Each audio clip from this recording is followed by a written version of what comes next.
біздің кезімізде деймін, бізге беретін тамақтар қандай еді деймін. Бір бас жесе бір жақсы жерін береді, құлағын береді ғой. Құлақ пластмасс, вообще дым жоқ, ет те жоқ, майда жоқ.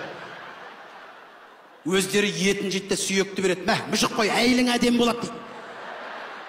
Түнімен ана сүйекпен алысып отырасың ғой. Әйелім әдемі болады деп. Сосын білмеймін, бір жерлерде болды, бір жерлерде болған жоқ, білмеймін кімдерде болған. Бір шаш өсіретін деген болады еді ғой. Бір шаш өсіретін деген жұлым ба, білмеймін әйтеуір. Не май жоқ, не сүйек жоқ, не дәм жоқ анада. Бір резинка ма, бірдеңе білмеймін, сол қазір бар ма, жоқ па өзі. Қазіргі малдарда бар ма, вообще көрмейсің бар ғой. Сол қай жердің жілігі, не қай жердің сіңірі өзі вообще. Білмеймін, бізге ұрып қайтын, шашы өсіреді деп лақ дейді.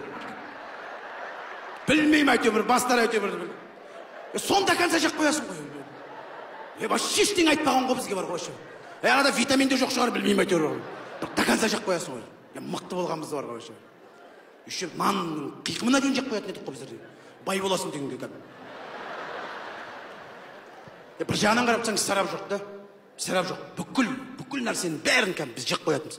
Қазір енді бір Аллам өзі кешірсін, қазір шелек төгіп атамыз. Қазір үйге 2 пакет тамақ алып келсең 4 пакет мусор шығады, білмеймін қайдан шығатын.